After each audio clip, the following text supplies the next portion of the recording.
Hello everyone, this is Group 1 CENG project assignment. I am Shlok Jain and I will be introducing you to our project. Our project is developed as a direct response to an issue which plagues society currently, an unhealthy over-reliance on oil as a means to meet a major fraction of energy needs, which is primarily spent on transportation. Though crude oil is an effective method to meet up energy requirements, overusage of oil has severe consequences on the environment. First, combustion of crude oil leads to the production of various deleterious products, such as nitrates and sulfates. Secondly, over-reliance on fossil fuels have led to a certain imbalance in the Earth's resources. And as fossil fuels are non-renewable and take over a million years to replenish, we need to find alternatives to reduce our over-reliance on oil. If I want to put this in simpler terms, then if we scale the Earth's life to 48 hours, then the human race came in 4 hours ago and the Industrial Revolution happened a minute ago. And in that 1 minute, we have destroyed 50% of our forests and used a majority of our resources. On a more economic and socially pertinent aspect, increasing global dependence on oil is poised to negatively affect the economies of nations involved whose primary source of energy is dependent on crude oil and its various byproducts. Decreasing amount of oil would create a scenario which would create a competition amongst buying nations. This would result in a larger monetary investment by these countries, the money which could actually could be spent better to keep a welfare state running. On a more historical scale, Simon Bromley, in a political dissertation, The International Politics of Oil, identifies the political ramifications of the dependence on oil. And well, if you know one thing, it is those who do not learn from history are doomed to repeat it. Slide 5, over to Kriti. Hi, I'll be talking about the oil dependency of India. Currently, the oil dependence in India is taking a toll on the country's GDP. As seen in the pie chart, 95% of the energy consumed in India is derived from petroleum products. The value of India's crude oil imports rose rapidly between 2005 and 2009 due to increase in the consumption and the oil price. In 2009, 8% of the GDP was spent on oil imports. This was the largest import item on the balance of payment.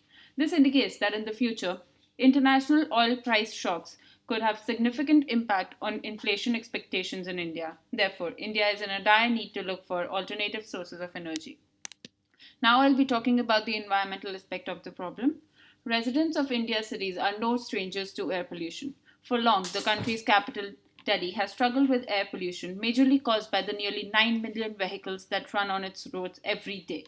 However, the situation has reached critical levels of late due to a complex mix of factors, including increased chemical residue blowing in from neighboring states where farmers set fire to straw in huge quantities. The PM10 and PM2.5 levels in the capital city are approximately 12 and 15 times over the WHO limit.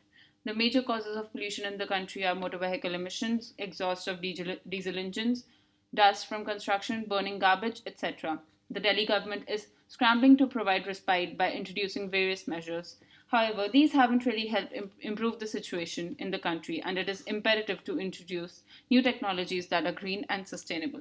Over to Erica. One of the leading renewable energies being used to combat oil dependency is solar power.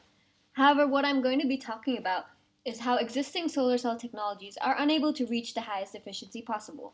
In fact, the theoretical maximum efficiency of solar cells itself is limited to just 33.7%. This is called the Shockley-Queisser efficiency limit. The Shockley-Queisser efficiency limit was calculated by William Shockley and Hans Joachim Kaiser in 1961. Basically, the limit means solar cells, specifically standard single p-n junction solar cells, highest possible efficiency is only 33.7%. In reality, most existing solar cells have a much lower efficiency. The record solar cell efficiency is held by University of New South Wales at only 25%. As seen in the graph on the right, current solar cell production efficiencies vary by the bandgap of semiconductor material used. For example, efficiency of a solar cell that's using gallium arsenide is higher than silicon.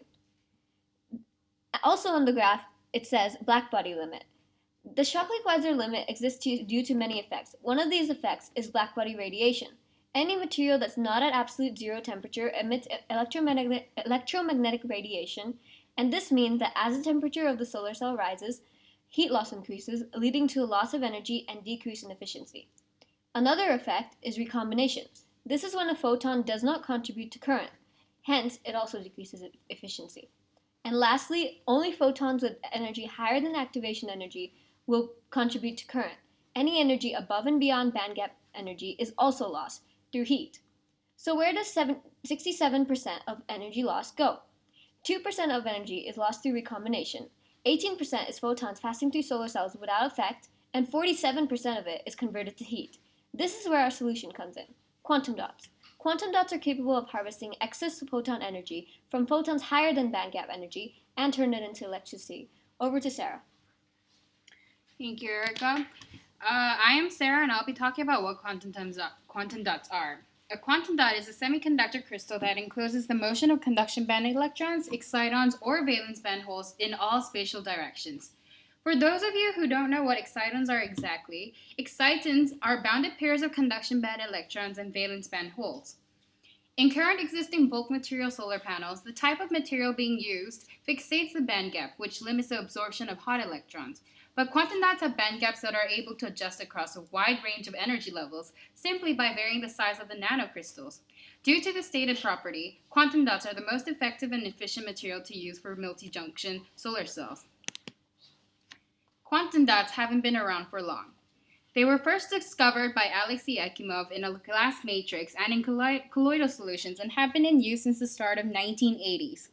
The idea of using quantum dots to increase efficiency in solar panels was first noted by Burnham and Duggan 26 years ago. At the time, the science of quantum dots was still in its infancy due to the synthesis method being very complex. To make quantum dots, when the cadmium oleate sample reaches 225 degrees Celsius, we need to inject a trioctyl phosphine selenide solution. Then, small portions of this mixture should be withdrawn and placed in separate vials at room temperature to be quenched, and this maintains the small-sized quantum dots. The science behind how quantum dots works is actually pretty simple. In order for better understanding, I'm going to explain what band gaps are. The band gap is the energy difference between the top of the valence band and the bottom of the conduction band in insulators and semiconductors. In semiconductors, photons of energy less than the band gap of the semiconductor will not be absorbed, which means that the energy of the electron-hole pair produced by a photon is equal to the band gap energy. On the other hand, band gap of a quantum dot is size dependent and can be altered to produce a range of energies between the valence band and the conduction band. With decreasing nanocrystal size, the energy of optical transitions increases significantly. What I mean is, when the size of the quantum dot is too small to be compared with the wavelength of the electron, the energy of the exciton increases as it is squeezed into this quantum dot. This phenomenon, known as the quantum confinement effect, occurs when the photogenerated electron and hole are confined by the quantum dot boundary.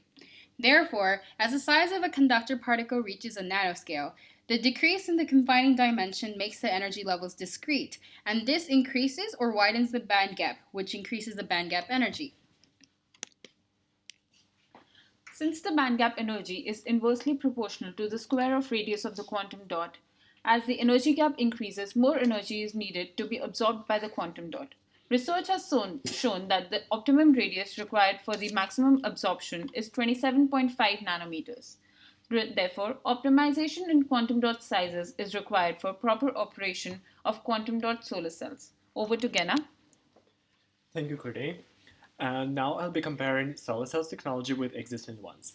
Compared to gasoline, electric, and hydrogen cars, solar cells ones are safer and more user-friendly than, say, hydrogen ones, because hydrogen is very flammable. As for gasoline, diesel, and other types of fuel, solar energy is much more environmentally friendly, as cars run by solar power don't emit carbon monoxide or other harmful gases. Talking about electric cars, the main inconvenience is that they need recharging by the end of each battery cycle, while hybrid cars, say solar and electricity powered ones, travel larger distances without charging, especially during daytime. Over to Kriti. I'll be talking about the comparison between the typical solar cells and the quantum dot solar cells. So basically, the quantum dot solar cells have been found to have a number of advantages over the normal solar cells. To explain the advantages, we first need to know about the problems with the conventional solar cells. A significant part of the solar radiation is composed of visible and ultraviolet wavelength photons, which are not usually absorbed by the silicon solar cells. These photons excite electrons into higher levels of the conduction band, which heat up the solar cell and decrease its performance. The band gap of a quantum dot can be precisely controlled by its size, meaning that different sizes of quantum dots have different absorptions. It is therefore possible to synthesize quantum dots of various sizes that absorb most of the sun's spectrum, which is something that cannot be achieved using the conventional silicon solar cell fabrication. Over to Erica.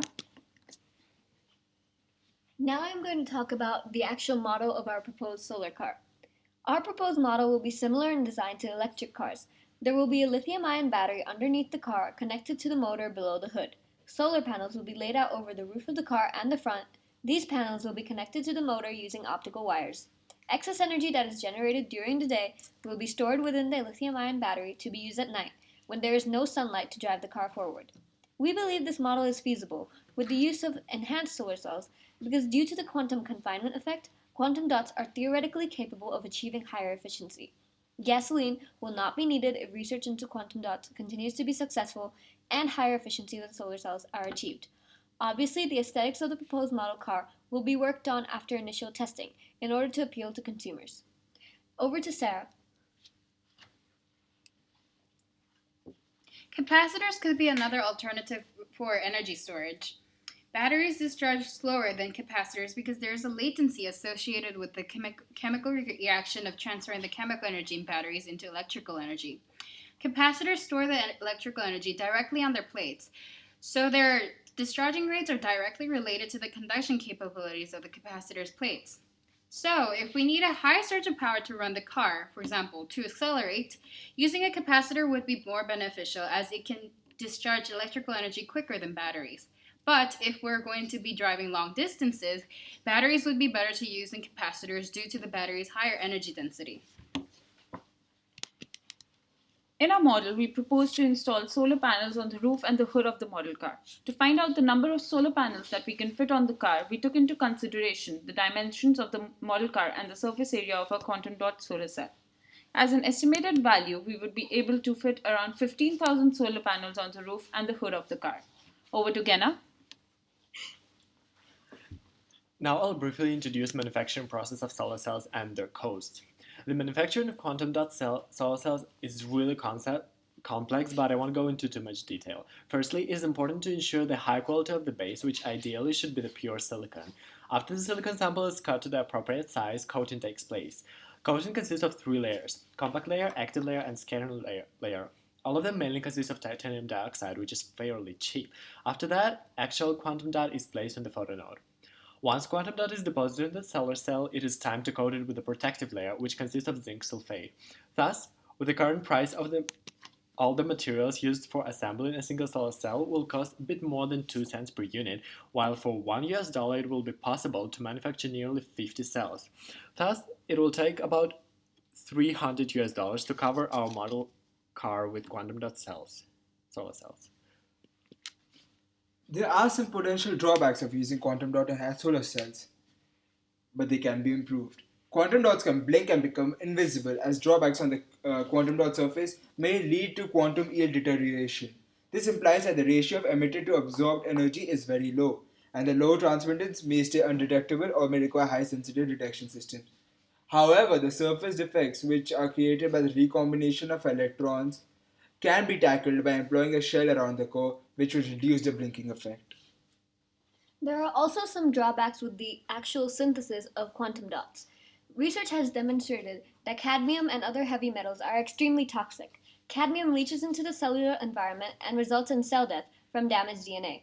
Despite this, we choose cadmium because a solution to the toxicity problem is that polymeric shells, the core protection of quantum dots, can considerably control the amount of metal ion leakage and hence control the toxicity. Over to Sarah. The main drawback of lithium-ion cells and batteries is that these batteries require protection from being overcharged and being discharged too far. Furthermore, lithium batteries are relatively more expensive to manufacture due to the extra maintenance. Lithium-ion batteries are susceptible overheating and overcharging, and this may cause the battery to explode. Therefore, we need a cooling chamber for the battery, which will again increase the cost of production and bulk. To sum up our presentation, quantum dots can prove to be a really promising solution to the problems that currently affect India. Quantum dot solar cells are cheap and highly efficient, and well, the benefits outweigh the cost. It's also noteworthy that perhaps is the best design alternative there is in the market. India happens to be one of the fastest developing countries, and a product like this would happen to be extremely profitable. Using quantum dot solar enhanced solar cells in India would reduce the infamous pollution levels and also improve the standard of living. Overall, this seems like an ideal idea, which only happens to lack execution. Thank you for your time.